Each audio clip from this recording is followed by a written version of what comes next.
Hey friends, welcome back to my channel. I'm Maxine Fisher, an author, fiber artist, and queer parent of one, and today I have a special crochet project that I wanted to share with you guys. I am crocheting the viral mushroom guy of Reddit fame. So in this video, I am actually going to show you guys a technique that I use to modify the original fabulous pattern to make it easier for me to put together. I have noticed a lot of people who've made the mushroom guy struggled with the cap assembly. That is, putting the cap on the head and getting it to fit correctly. I see a lot of mushroom guys online where either the cap was overstuffed or it was just kind of flopping a lot and not really sitting correctly, or they had to kind of cinch in the gills to be able to sit correctly on the head. So watch to the end and you'll see what I did with the cap to make it more manageable and just easier to crochet and sew on. So I have already crocheted one mushroom guy before, and I woke up this morning and I got a made to order request for a red and white mushroom guy. That would be kind of the classic mushroom colors that you would typically see on a lot of crochet mushroom plushies. I am so excited to get started with this. A couple of things to know about this pattern. First of all, the mushroom guy pattern is an original pattern by Critter Stitch Designs. I will link that pattern down below. I like this one in particular because I feel that it is very intricate and detailed. The shaping is absolutely spot on. It's cute. It even has a little butt in the back, but it's kind of subtle and not too round or obvious. So it really looks like a mushroom sprite that just wandered out of the woods. I like the way she did the cap, and I feel like the proportions are absolutely perfect. So she absolutely nailed it with this pattern. And once again, do make sure that you purchase the pattern from the original designer if you're going to crochet the mushroom guy. There was an incident that I had heard of where somebody had actually stolen the pattern and actually claimed it as their own. Another thing to know about this pattern is that it is huge. If you do it as I'm doing with blanket yarn, it will come out basically the size of your baby if you have one or ever had a baby. I did make the first one I made. I pictured it in my baby's pack and play because he was an infant at the time. So you can see just how big this comes out. It was originally designed, I think, to be done in acrylic yarn. But I think it comes out fantastic in blanket yarn, or even in something smaller like Parfait Chunky if you want a more moderate sized mushroom person. So just know what you're getting into. Make sure you purchase enough yarn to begin with. I am looking at what I have, and I think I might lose at Yarn Chicken with this blanket yarn, so I've got to go in the back of my stash and see if I have another skein. If not, I will have to order that cream color along with the red when I order my yarn for Premiere. I do have the white blanket yarn to get started, and then I am going to go on Premiere's website this afternoon and order the rest of the yarn that I'll need to complete it. So without further ado, let's get started crocheting. Here are some fun facts about the iconic red-spotted toadstool that you didn't know you wanted to know. The flyagaric mushroom, Amanita muscaria, is an iconic fungus that has appeared in fairy tales, on t-shirts, and of course in video games. But did you know that this toxic species is named for flies because at one time it was believed that mental illness or instability was caused by a fly entering your head? The flyagaric is so named because its toxins produce hallucinations, and it's been used in religious and recreational practices for over 4,000 years. But just because something's been used for a long time doesn't make it safe. Just because nature likes making us crazy, the Amanita genus of mushrooms contains both edible and toxic species. While Amanita caesurea, the Caesar's Amanita, is actually edible, other species, such as A. bisporigera or A. verosa, collectively known as the destroying angels, are not only technically toxic, but deadly to humans. Almost 9,000 people per year die from mushroom poisoning in the United States alone, which is why it's imperative to be 100% certain that the species of any fungus or plant you intend to eat is safe, and not to consume any wild mushrooms unless you are someone well versed in species identification. I personally have eaten some wild mushrooms with guidance from a college level mycology class. I'm happy to report I did not die, but I did get a very upset stomach, not from the mushrooms themselves, but from the amount of butter I used to prepare them. So if you do plan to eat wild mushrooms with support from a PhD level botanist, please be sure you also possess at least entry level cooking skills. So here's what I have so far. I'm about halfway through the gill strip. I did decide to do white and cream. I have seen a lot of mushroom guys on, Etsy for sale that use like kind of more of a mushroom color or a brown color for the contrast. And I want mine to look more like the classic fly agaric mushroom, which I'll put up here so you can view it. The fly agaric is Amanita muscaria. It's probably one of the most iconic toxic or hallucinogenic mushrooms that are known to humans, and you kind of see that all over. There are a lot more colored mushrooms or little brown mushrooms out there, and my original mushroom guy was designed to be a Russula species. Russula mushrooms have like more of a smooth cap and kind of a pinkish color, so I used pink and mauve hues to make that one. But this is going to be the fly agaric, so I chose this nice cream color Premier Basics Chenille Brights. I just want to point out how much I love this pattern. Critter Stitch, who is the original creator, by the way, just really outdid themselves with the way that they form the gills. Some people complain about the treble stitches at the end. I actually love it because I feel like the trebles create gills that kind of pucker out and hang a little bit looser toward the edges of the cap, and it sort of mimics the natural the natural effect of mushroom gills and the little intergill slits that you may see on larger mushrooms. And I am using a 6.5 millimeter tulip hook. I am having some pain in my wrist already from crocheting with blanket yarn, and I have a little arthritis in my wrist, so I decided to use the tulip hook because, as you can see, I usually use clover hooks. It's kind of my favorite, but you can see the brown clover hook is a little blunter than the pointy red tulip hook, and I like that because this requires you to go in the back loop only for some of these rows, so it just makes the process faster and a little less painful for me. I have finished the gills. I am not doing any sewing, I'm just doing crocheting today, but look how it came out. It is huge. This is massive. So this is like the size of a dinner plate, and this is about how big around the cap is going to be. I'll show it next to my head because I don't want to put it on my head, but yay, it's all done. I also finished the neck frill, but it kind of does this. So that is all done, and I did win Yarn Chicken with the cream portion because I found my second skein. And I also finished, this looks like nothing right now, it looks like a big pile, but these are all the cap spots. So I have spots of various sizes, and they're going to wait until I've finished the cap to sew them on. All right, now I am going to jump into working on the legs. Okay, I finally have these legs together. I must have frogged this like 5 times. So here's what I've got. You're looking at the front of it. The last time I did this, I really second guessed the designer on where to place these stitches. The reason why is if you look at my crochet, I really tend to stack my stitches very neatly. I feel like that's fairly uncommon in crochet, where people tend to kind of slant and spiral. I might do a tutorial at some point.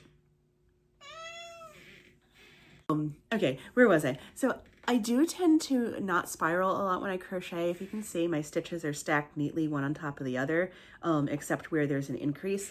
And I feel like that's pretty uncommon in crochet, and that designers tend to accommodate for it. So I ended up kind of drifting, or adjusting, I should say, my stitches to my left. No, to the right, to accommodate for crocheters that spiral, but it wasn't hitting right. And this time around, I'm just going to trust the process that the designer put the increases exactly where they meant them to be, and I'm not going to adjust anything. So I really hope this comes out even, because that kind of determines exactly you know, where the butt is going to line up and if the legs are going to be symmetrical or not. But we shall see. I'm going to keep crocheting all the way around and I will check back in. Folks, I'm just coming on to share my progress. I am still working on the body. We are about at the 2-hour mark, so I was able to complete this, as well as the gill strip, the neck frill, and all the spots. So I think we're making pretty good progress today. I'm going to keep on crocheting because I have some straight rounds to do. But while I'm crocheting, I wanted to chat with you guys a little bit and share some experiences of why I did become so much interested in mushrooms, to where I can look at a viral crochet mushroom and name the genus and species of it without actually having to look it up. So many of you may not know that when I was in college, I was a biology major, and I was more interested actually in going into internal medicine at the time. Ended up in a career change and now I'm a case manager. But at the time I was very much into biology, still am. And as part of a pre-med course, we had to have kind of a well-rounded set of bio classes. So I had to do, I think, a plant pathology course as well as just a general plant course. Somehow they grouped fungi under that plants umbrella, even though fungi are not technically a plant, they're their own kingdom. But so long story short, I took a course in mycology, and that turned out to be the most fun bio class I ever took. Partly because Dr. Emberger, who was our bio teacher, if you're listening, thank you for all of the fun and the knowledge. Dr. Emberger was one of those people who has a dichotomous key of all the weeds in their backyard. So he was really, really into his subject, and it just made it a blast to learn. I ended up doing a paper in that class on mycophagy, which was the study of edible fungi, and I have so many good memories with my friends and my class partners just going out into the woods foraging, aka taking a basket, some coffee filters to lay your mushroom caps on, and going and just selecting and harvesting various types of mushrooms that we found out in the field, and then taking them back to the lab to analyze them and hopefully identify them. One day we were actually on our way back from a forage, and as we were pulling up toward the campus, we passed this house, and he actually kind of slammed on his brakes because he was driving the school van. And I was like, oh my goodness, we have to stop. So he pulls the van over to the side of the road, and they're in a residential area on the side of somebody's oak or maple tree. I've got to remember which it grows on, but there was this big, looked like this gigantic orange frilly thing, like yellow and orange mixed. So he and a couple other students actually went up to the home of the people who owned the tree that we were looking at, and he knocks on the door and basically says, hey, we would like permission to harvest some of the growth that is growing on your tree over there. And of course they're like, yeah, sure, whatever, you can take our mushroom. So with the homeowner's permission, yeah, he and a couple students came and they took a pocket knife and a basket with some sort of paper towels in it and cut the outer 2-inch, I think, margin off this huge, it was about this big frilly bright orange growth. That growth turned out to be what is commonly known as a chicken mushroom. Now, it is not known as a chicken mushroom because it looks like a chicken, although you can kind of extrapolate from the color and the frilliness of some sort of ornamental poultry. No, it looks like it is called a chicken mushroom because it tastes like chicken. So we actually went back to the laboratory, and he took out a frying pan and a Bunsen burner and a little butter and cut up and served that mushroom to us, and we all got to taste a little bit of the fresh sauteed chicken mushroom cooked over a Bunsen burner in the lab. That was so much fun. There have been other times in my life in the future where I was able, with the knowledge I gained in that classroom, to go out into the wild and forage. I think I found one one chicken mushroom on my own. I actually emailed a picture of it to the professor. It was a very close relative of that chicken mushroom, and it is the type that grows on the roots of oak trees as opposed to on the trunk, like the one that we saw. I did make one very nice meal of asparagus and Coprinus comatus mushrooms, and they're actually only edible and, you know, quote unquote good for a few hours. They usually come out right after a heavy rainfall, and they will bloom a large cluster of fruiting bodies, and then the cap will quickly start to dissolve itself. And as it almost shrivels up like the Wicked Witch of the West when she was doused with water. And what that actually does for the mushroom is that as the cap dissolves, it is shedding all its spores, which then become airborne and go and seed another mushroom growth somewhere out of the area. Okay, I'm going to stop here, and I think I am going to stuff when I come back. I'm right about the 2.5 hour mark, but I need to go paint safety eyes before my son wakes up. So I did talk to the customer who ordered this, and they want the same pink safety eyes that I used for my last mushroom guy, and that's like a rose gold glitter. So I'm gonna go and make some 30mm eyes right now, and we will continue to work on the body when I come back. All right, progress update. I have everything like half done. I have the arms, and I have all the pieces I showed you. Now here is half of the head. Look how cute. My customer did ask for the same pink glitter eyes that I had on my previous mushrooms, so I did the rose gold glitter, and they're all set. I'm still stuffing this as I go, and all I need to do is close this up, and we're in business here. And here is my half of the body that I've stuffed.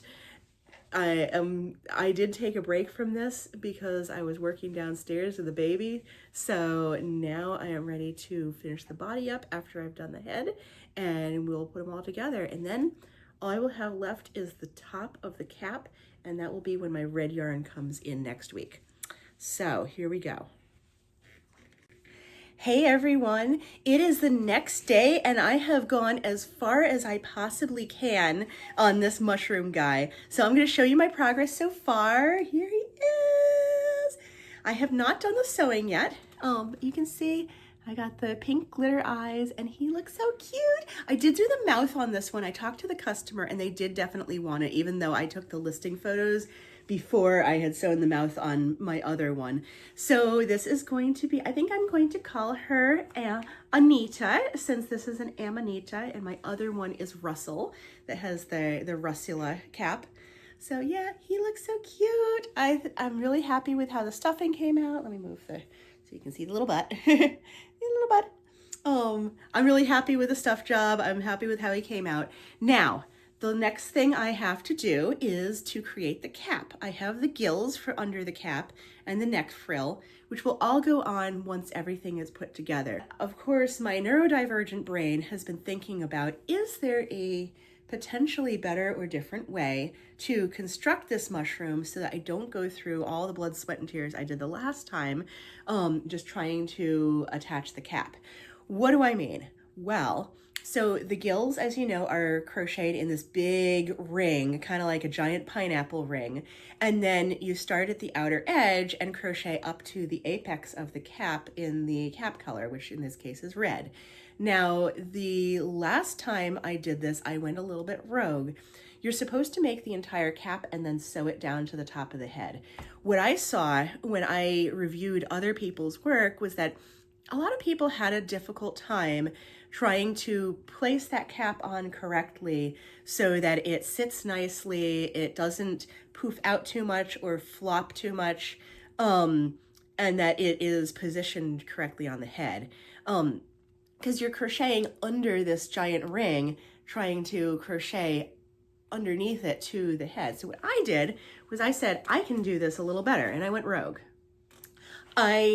Instead of creating the whole red cap, I crocheted it to about here, leaving an open ring on the top of the head. And then I went in there and stitched the undercap to the top of the head from up here. So like it was laid out like this, and I stitched around here, and then I crocheted the apex of the cap after stuffing it good. That turned out to be kind of difficult.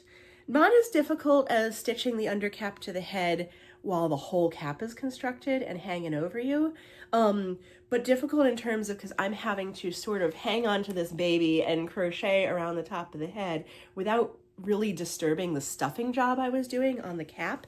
And it was just, it was a pain.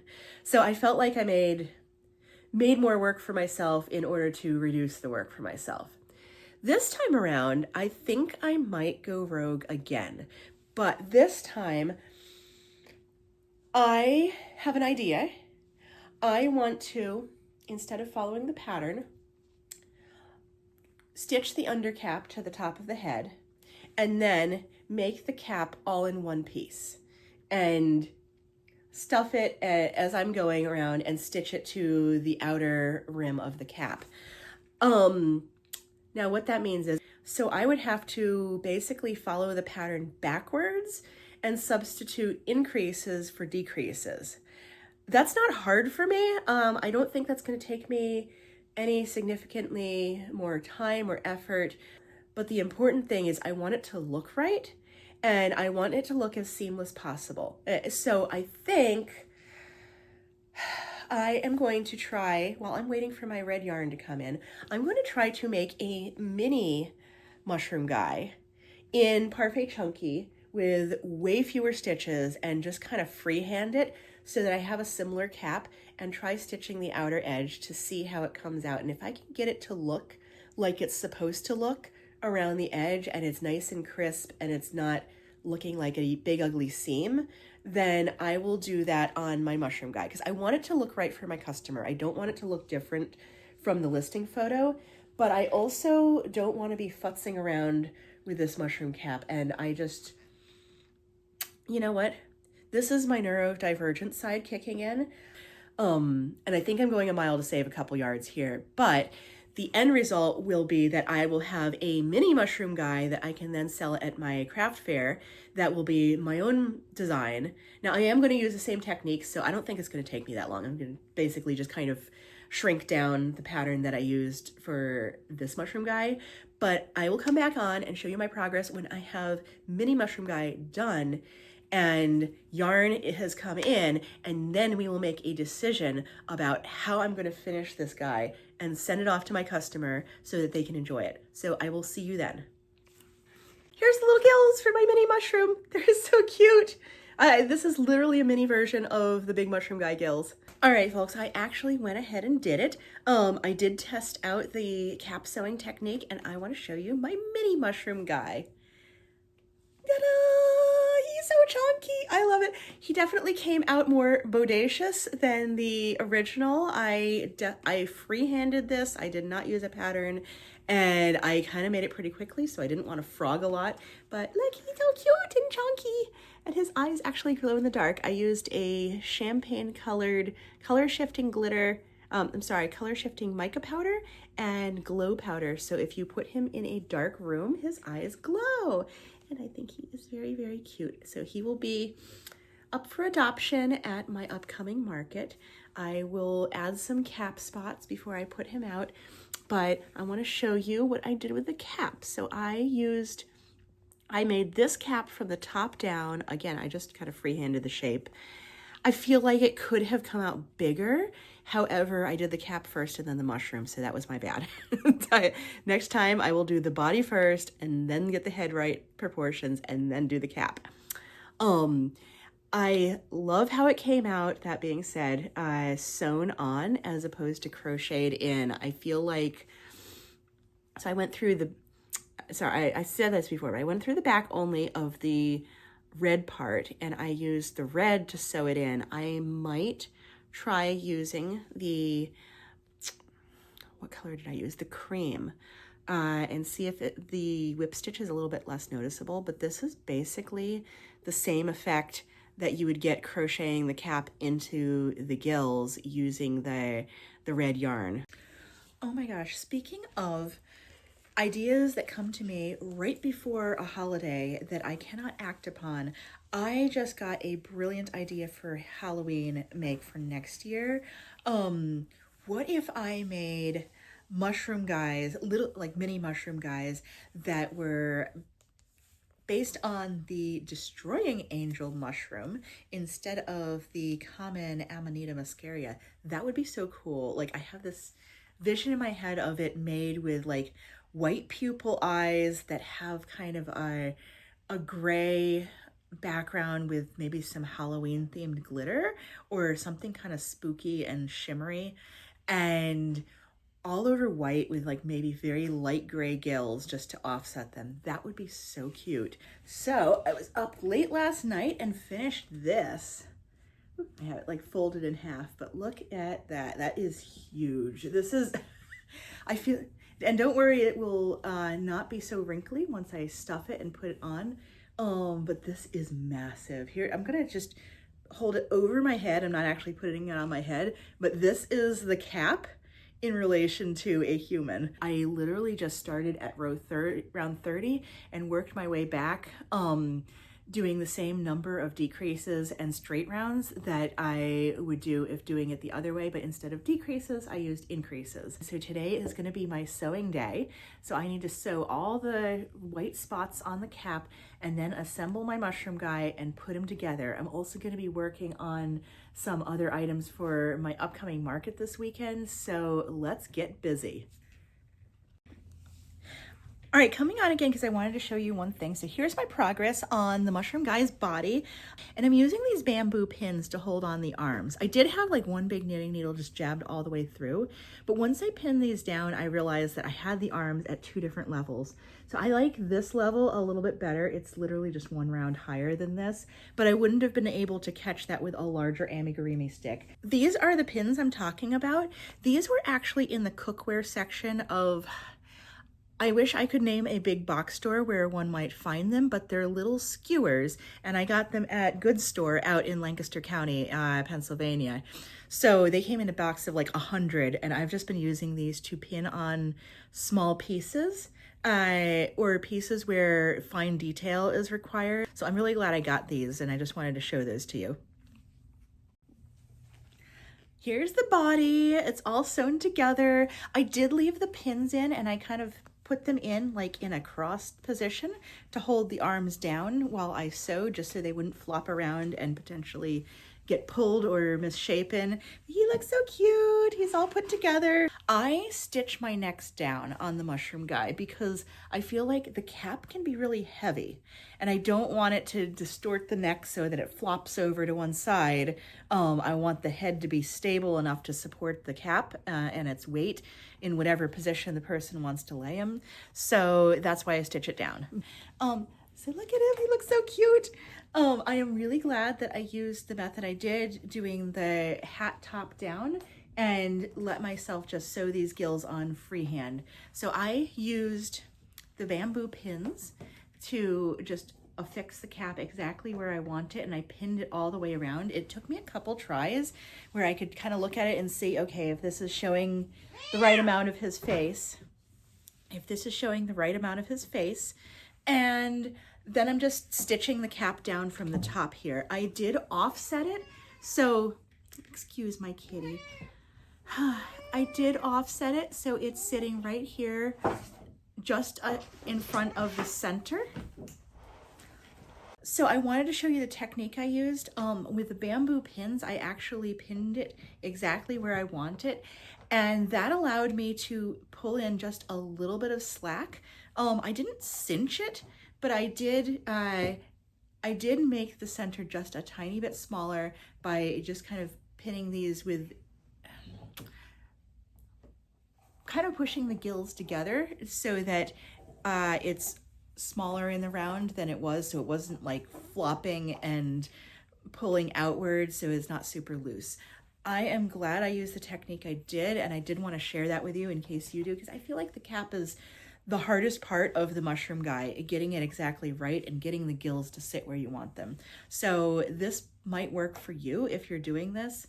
I used an not a running stitch, but an overhand stitch or like a whip stitch to sew this down. So coming up through the gill and then going down directly next to it into the top of the head. And I set this back kind of, so you see the mushroom guy is kind of how the cap angles backwards. You're showing a good amount of the face in front, so it's not obscuring his face, which means that I sewed it right here, almost to the center of the top of the head, and the rest of it falls kind of backwards. So you don't have to cinch it. It doesn't all have to sit up here in the center. It can kind of sit back on his head like a normal kind of floppy hat would. So I'm going to get back to sewing. Just coming on to show you something real quick. So don't mind, you're going to hear my son downstairs playing. But these are the stitches that I did on the cap so far. So I tried 2 different color yarns. I tried red and the cream, that's the gills. And this is how it came out. I really like the cream better because I feel like the overhand stitches you see are going into the back loop only of the last round of the cap. Whereas this one, you can see the red, you can't see it where it enters the cap, but you can see it where it enters the gills. And because the gills don't have a consistent round at the top, you're literally just sewing into the side of a treble, it's actually better to use the cream as your stitching yarn. So I just wanted to show you that real quick, by the way. Look how it came out. I love the spots. Now that I'm almost all the way around sewing the edge, which came out beautiful, by the way, I am getting ready to stuff this. I hope I have enough stuffing because I'm literally down to my last bit of polyfill, but we will see how it comes out, and then I will get to show off the finished product, so I can't wait. Good morning, everyone. So I have news to share. I have been slacking a little bit, but Mushroom Guy is all done. I'm going to show you some pictures up here of how he came out and then display a little video just kind of showing him off. He came out fabulous. I could not be happier with my second ever giant mushroom guy. So thank you again, Karen, for ordering. It was really a pleasure working with you, and I really hope that you enjoy him as much as I did. For the viewers who are thinking of crocheting a mushroom guy, it is totally a worthwhile project. This one, I want to say he came out at the 7.5 to 8 hours mark. I did kind of price him conservatively at the 7.5 hour mark. So I think that is exactly what I should have, but I think I may actually add a pricing tier between the one with the spots and the one without, because sewing all those spots on the cap definitely added to the amount of time and effort that went into this mushroom guy. Part of it is I think that I have a hard time just selecting random locations and they have to just go kind of spaced semi-evenly apart, but he looks great. I really love him. The technique I used for attaching the cap had its pros and cons, so let me share with you guys. When attaching the gills to the head, I felt that having the gills free really helped. Helped for me to be able to sit exactly where I wanted it. I could see exactly how the cap was going to sit based on where the gills were without having the unwieldy bulk of the entire mushroom hat to work with while I was doing the actual sewing. As you can see from my previous videos, I used these bamboo pins that I found in the cooking section at Goods Store. I believe you can buy them on Amazon. I'm going to do a little research and I will link down below where you might be able to find these online, or just check out your local big box store and see if you can find something similar. They're a little bit sharp, so I want to keep these away from my child, but they helped me in placing all the little bits and bobs and gave me a chance to really just be able to pin some things in place. Like I pinned the arms down while I was sewing on the cap, and then while I was sewing the cap itself, I stuck some knitting needles through the head to keep it down. So let's talk about sewing the cap down. I used cream-colored blanket yarn to match the yarn I used for the gills, not the cap, because I felt that created a really nice, even-looking seam that actually looked, in my opinion, better than the original. In the original, I was struggling to get nice, even single crochets across the sides of those trebles, and as you can see from my earlier mushroom guy, just by the nature of single crocheting into the side of a treble, that seam looks really crooked and kind of irregular. However, when you sew it in an overhand stitch, using the back loop only of the upside down cap, it comes out nice and even because every stitch is about the same width and the same angle. And finally, another technique that I used for making this mushroom guy successfully was that I used invisible decreases instead of regular decreases when shaping the body. That helped just all the shaping to come out nice and smooth. You don't see extra little bumps wherever there was a decrease, and it just looks nice and seamless. And that's the effect that I really wanted it to have. I felt that shaping the cap from the top down instead of the bottom up also gave it that same effect. But if you decide to use the designer's original pattern, I will tell you that using invisible decreases can really, really help the look of your finished product to be nice and smooth. The one challenge I found with sewing the top of the cap to the gills instead of sewing the cap on as a whole was the fact that when I went to sew the cap on, I didn't stuff it first. So I started out just placing the plain cap on, and I sewed about halfway around before I started stuffing. If I could go back and do it over, I would have actually taken the cap and lined it and maybe used, I might even have used like a funnel shaped piece of quilt batting in a couple layers as opposed to using polyfill, because it's very, very challenging to stuff that cap right and to get it right all around. I used really small pieces of stuffing and took my time with it. And even so, there were a few spots I felt that might have been a little bit overstuffed or might have been a little bit empty. So I think my takeaway is that if you stuff it first, even just laying the padding evenly around the cap and then putting it down and using your pins to kind of hold the edges together, you might get a slightly better effect than I did. However, I was really happy with it. I am happy with the finished product. I hope my customer is too. I can't wait to get another order because I really enjoyed making Mushroom Guy and I can't wait to make him again. So once again, thank you Critter Stitch for an excellent, beautifully detailed pattern that is easy to follow. I hope you appreciate the modifications I made for the blanket yarn version and that other workers might be able to find it a little bit less unwieldy as it gets bigger and bigger, because as we all know with making jumbo plushies, it can be a challenge. I am not any expert in making jumbo plushies, but this is part of my journey. So thanks for watching. And if you have any feedback or advice for me, I would love to hear it in the comments. Once again, if you like this video, hit that like and subscribe button, and I'll see you in the next one. In the comments, be kind to yourselves, to me, to each other, and stay fabulous and stay creative. Bye. Very, very short story. When I was in grade school, we had spelling classes, and I remember leaving my hand up for 15 minutes waiting for my teacher to come call on me so that I could ask this teacher if I could substitute one of our long spelling words for a shorter synonym to that word that I could then write over 20 times, because I didn't want to write out the long frickin' word. I think I missed the point of spelling class and also of efficiency, because I wasted half the class period sticking my hand up waiting for the teacher to call on me, only to be told no, that I still need to write this word over and over.